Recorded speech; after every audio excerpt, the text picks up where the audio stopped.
So you just landed a great freelance client, and then you get a letter from the CRA saying you owe thousands of dollars in back taxes for tax you never even charged your client. That's not a horror story. That's what happens to freelancers who don't know one number: $30,000. Hi, I'm Mary, and welcome to Freelancer Tax Simple, the channel where I break down Canadian taxes and bookkeeping for freelancers, side hustlers, and self-employed beginners, one simple tip at a time. And for video number 1, we're starting with the number that catches more new freelancers off guard than almost anything else. By the end of this video, you'll know exactly when you need to register for GST, HST, what happens if you miss it, and whether registering early could actually put money back in your pocket. Here's the thing nobody tells you when you start freelancing. There's no big "congratulations, you're official" moment. You just start getting paid. 1 client becomes 3, 3 becomes 10. And somewhere in there, you cross an invisible line the CRA cares about a lot. That line is the small supplier threshold. Below it, you're basically invisible to the GST HST system. Above it, you have legal obligations, whether you notice the line or not. And "I didn't know" is not a defense the CRA accepts, so let's make sure you always know exactly where you stand.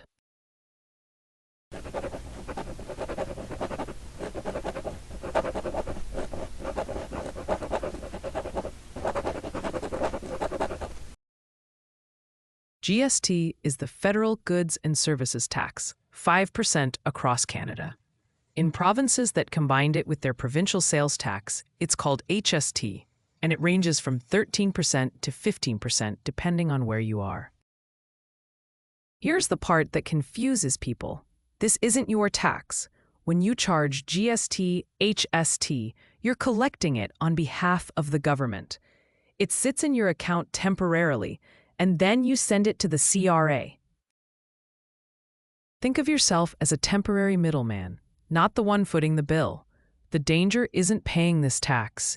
It's forgetting that money was never really yours to spend. Keep that visual in your head. We'll come back to it.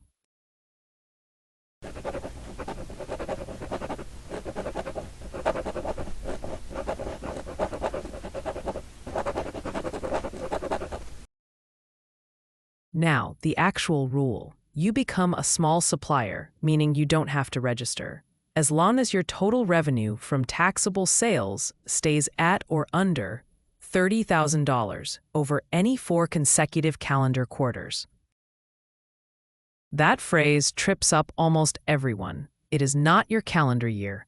It's a rolling window checked at the end of each quarter. So if you made $8,000 in Q1, $9,000 in Q2, $7,500 in Q3, and $6,000 in Q4, add those up. That's $30,500 by the end of Q4. Crossing it this way, gradually across quarters, gives you a fixed transition timeline. Your small supplier status officially ends at the end of the following month. Your official registration date becomes the first day of the second month after that quarter. From that exact date onward, you must charge tax on every single sale. There's also a stricter trigger. If a single quarter alone brings in more than $30,000, your status drops immediately on the very sale that crosses the line. That specific transaction date becomes your official effective registration date.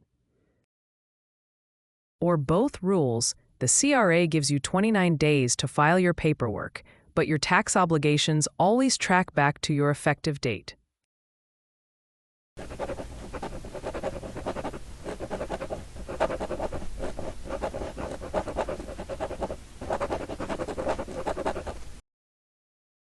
So you've crossed the threshold. What now?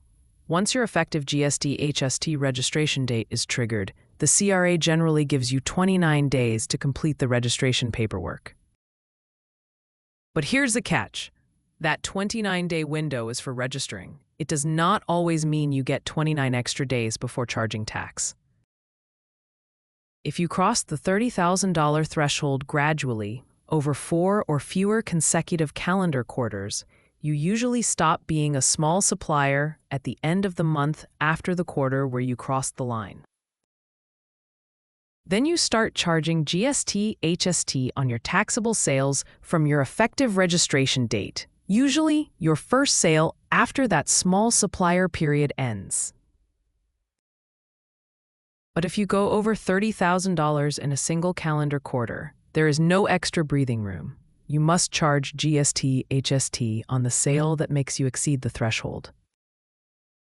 And here's the expensive part. If you should have registered and charged GST, HST but didn't, you may still have to remit that tax to the CRA, even if you never collected it from your client, plus possible interest. That's the back tax horror story from the start of this video. It's avoidable. Track your taxable sales by calendar quarter, not just January to December.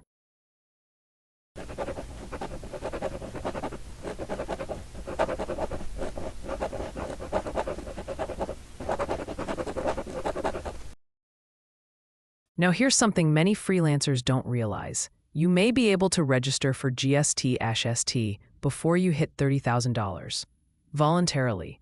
And for some freelancers, that can be a smart move, but only if they understand the trade-off. Why? Because once you're registered, you may be eligible to claim input tax credits, or ITCs. That means you can recover some or all of the GST, HST you paid on eligible business purchases and expenses. A laptop used for your business, software subscriptions, equipment, or part of a home office setup may qualify, as long as the expense is connected to your commercial activities and you keep proper records. If you're just starting out and spending heavily on equipment, your eligible ITCs could be higher than the GST, HST you collect from clients. In that case, your GST, HST return could result in a refund instead of a bill.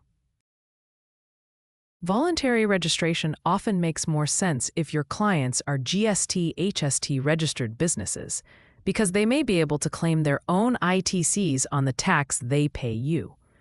But if your clients are everyday consumers, they usually just see a higher final price.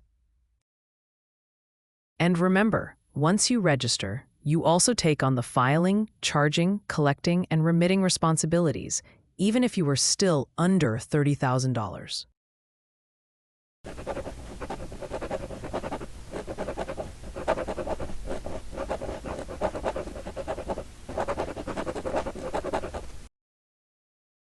Okay, let's make this practical. Here's how GST, HST registration usually works, step by step. Step 1. If you don't already have a business number, or BN, you can get one through the CRA's Business Registration Online System. Step 2. Under that business number, you open a GST, HST program account. This is the part that actually registers you for GST, HST. Step 3. Once your GST, HST account is opened, you'll have a GST, HST account number. From that point forward, make sure your invoices include the proper GST, HST information, especially when invoicing business clients who may need it to claim their own input tax credits. And one more thing, registering is not a one-time task. You'll be assigned a reporting period, monthly, quarterly, or annually, depending on your situation. Many small freelancers may file annually, but don't assume. Check the reporting period CRA gives you. And yes, you still have to file a GST, HST return for every reporting period, even if you had no sales, no tax collected, or nothing owing.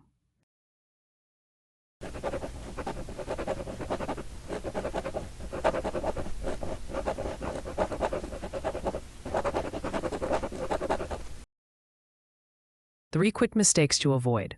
1. Spending the GST, HST you collect instead of setting it aside. Treat that money like you're holding it for the CRA. 2. Tracking only January to December instead of your previous 4 consecutive calendar quarters. That's how many freelancers miss the small supplier threshold. 3. forgetting to file a GST HST return just because you didn't owe anything that period. If you're registered, the CRA still expects a return, even if it's a nil return. My honest tip: the moment you register, consider opening a separate account just for collected GST HST. It removes the temptation completely.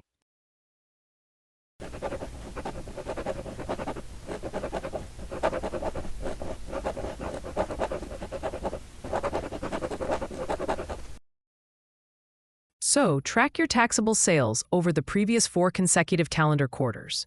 Know when your effective GST HST registration date starts, and remember that you generally have 29 days from that effective date to register. And if you're spending heavily on business equipment or selling mostly to registered businesses, voluntary registration may be worth considering. This is exactly the kind of thing I'll be breaking down every week here on Freelancer Tax Simple. No jargon, just the parts of Canadian taxes that actually affect your wallet. If this saved you from a future CRA surprise, hit subscribe so you don't miss next week's video, the 5 tax deductions freelancers forget to claim. See you then.